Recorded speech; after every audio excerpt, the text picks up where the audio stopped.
I still get chills remembering the moment I clicked send on that email. It was 2:17 a.m., Monday night. I'd stayed up for hours, refining the final slide in my pitch deck, sweat on my brow, heart pounding, because this wasn't just a side project anymore. It was the launch pad I'd been building toward for years. And the worst part? My boss, Dave, the guy I'd trusted, had stolen it. Maybe stolen is dramatic. Maybe he just borrowed my idea. After all, we worked for the same company. Maybe he thought it was fair game. But when I saw a draft memo he'd circulated around internal execs, signed by him, using my exact solution framework, word for word, I felt something break inside. I spent the weekend crawling under my desk, lining up every original doc, every early prototype, every note time-stamped in my private drive. I built my case like a prosecutor: facts, metadata, draft comparisons, timestamps, version history. Then I drafted one final email, not to HR, not to legal, but to Dave himself. The subject line was simple: about your memo, and I hit send. That email started the chain reaction that ended with me walking into his office Tuesday morning and saying, "You took my work, now I'm taking it back," and then some. It didn't start bad. Dave was, objectively, a good boss. Handsome, confident alpha type, always wearing crisp suits, always the loudest voice in the room. People looked to him, investors liked him, and me? I was the quiet guy behind a screen, the number-crunching engineer. I preferred code to conversations. We had a loose agreement. I'd keep experimenting with side projects after hours. He'd mentor me on management during office hours. I got to test prototypes in our internal sandbox. He'd walk me through pitch decks. When I came up with the idea for an automated customer feedback analyzer, something that could scan support tickets, rank sentiment, propose response templates, my team was too small to run it. But Dave loved the idea. He gave me official time to work on it. He praised it in staff meetings. Innovative, forward-thinking. This is the kind of work that keeps us competitive. That was the bait. By Friday, I had a working prototype. I closed the Jenkins branch, wrote unit tests, documented everything. I took that Saturday and Sunday, polishing UI and bullet points. On Monday morning, I had a meeting with him. I walked in confident, ready to drop it in front of stakeholders, but he never gave me the chance. He asked, "Remember that memo I drafted on Friday? I cleaned it up late last night and sent it around. Amazing work. This could roll out company-wide in Q3. My heart dropped. He explained the memo. He described it. He even quoted parts. And then added, "You're one heck of a thinker, kid. This is yours." "Thanks," I said. "Funny, those are my words." He looked at me. "Yours? Must be my brain." I left. I collected screenshots. I traced timestamps. I compared notes. I didn't call HR. I didn't storm into his office. I did what I always did, solve the problem. He thought he'd stolen it clean, but I left a trap. At the bottom of the memo, I'd added an invisible watermark, a hidden link that pinged every view with an internal IP log. So when Dave circulated the memo, every time someone clicked it between 4 and 6 a.m. UTC, I got flagged in the logs, because only my personal laptop, and only I, used that time slot. I watched the logs build. Executives, VPs, even the CTO clicked the memo. They responded, they praised.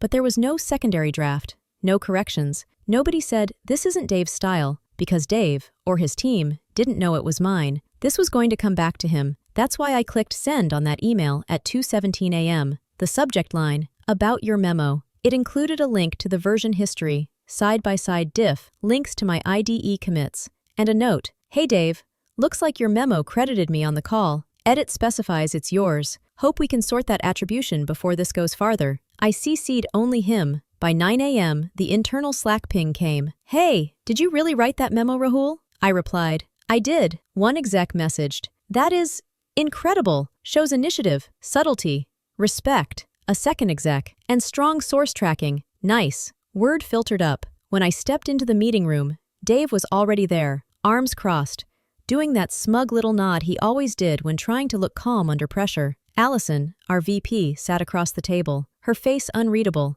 which made my stomach twist. "Sit down," she said, motioning calmly. I took a seat, laptop in hand. Dave barely glanced at me. "So," Allison began, folding her hands, "I've reviewed the materials. Dave, Rahul sent over some interesting documentation late last night. I wanted to get both of you in the same room to clarify a few things." "Sure," Dave said, too casually. "All a big misunderstanding, I'm sure." I didn't say a word, just opened my laptop and shared my screen. I created the prototype on a private GitHub repo, I said. All commits are time-stamped. I also have Slack conversations dating back 6 weeks describing the original idea, testing results, and UI mocks. The memo that went out Friday night? It matches my work, word for word, including a dummy variable I intentionally left in the draft called feedback sniffer _alpha1, something that should never have made it into a production doc. I clicked into the section. There it was, feedback sniffer _alpha1. Dave's face twitched. And finally, I added,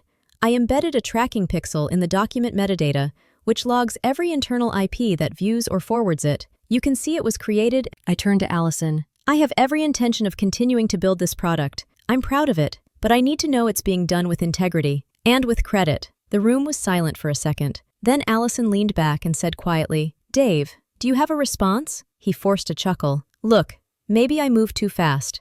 Maybe I should have looped Rahul in on the final draft.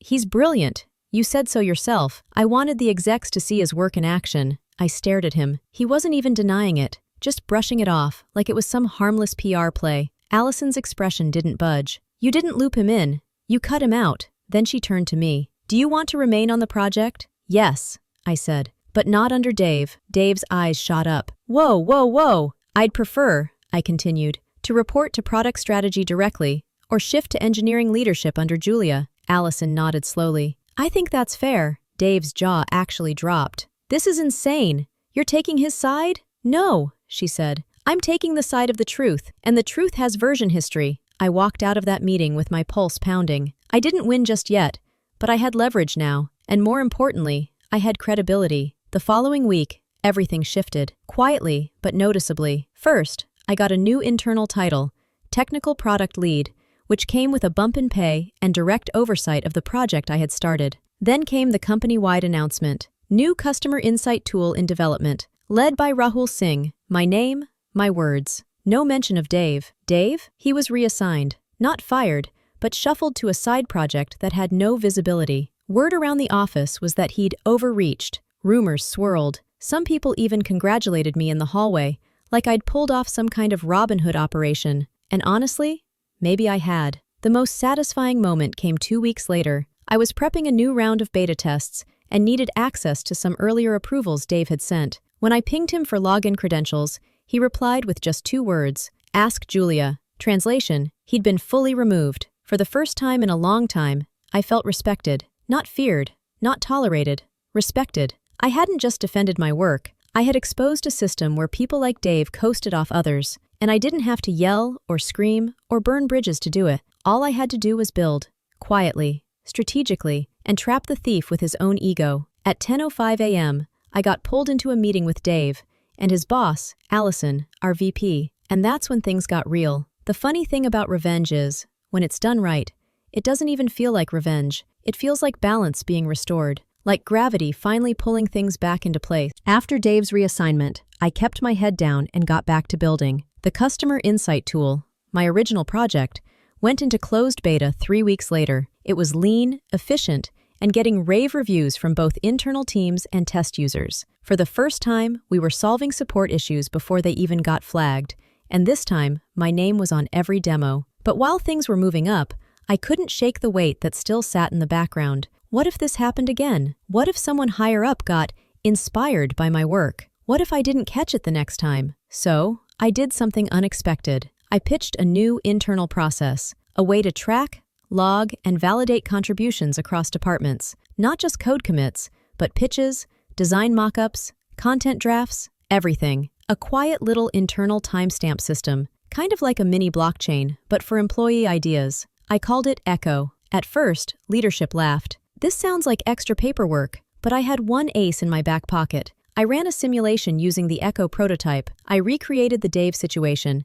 Same timeline, same doc changes, same stolen memo. And I showed them, on screen, in real time, how Echo flagged the attribution conflict immediately, a red notification, a misaligned version, and a timeline that clearly highlighted the real author. They were stunned. I asked one question, how much would you pay to avoid lawsuits, reputation damage, and employee attrition caused by idea theft? Echo got greenlit the next morning. Suddenly, I wasn't just the kid who'd caught his boss stealing. I was the guy solving problems they didn't even realize they had. About a month later, I got an invitation to present Echo at a private tech leadership summit. The keynote speaker, Julia, my new director, and she opened her speech by telling the memo story, not with names, not with drama, but with a quiet power that made everyone in the room lean in. "There's a young engineer at our company who could have quit when his idea was stolen," she said. "Instead, he built a smarter way to make sure it wouldn't happen to anyone else." She looked at me in the audience, and for the first time, I smiled and didn't feel small. You might be wondering, what happened to Dave? He didn't last. Turns out, when you strip away the charisma and the stolen credit, there wasn't much left. His reassignment didn't go well. He clashed with product managers, missed deadlines, and got passed over for a promotion he'd been gunning for since day one. Eventually, he resigned to pursue new opportunities, which I'm guessing is corporate speak for, "We're done here. Here's what I learned. Your ideas are currency, not just at work, but in life. People will take them, dress them up, call them their own. They'll assume the quiet ones won't fight back, but the quiet ones? We build traps. We track, we watch, we wait, and when the time is right, we speak. Not with volume, with proof." So, yeah, my boss stole my startup idea, but he didn't know I'd built a tripwire right into the code. He didn't know I had documentation going back 6 weeks. He didn't know that every stolen sentence would eventually light up in front of a VP who'd had enough of his ego. He underestimated me, and honestly, that's my favorite part.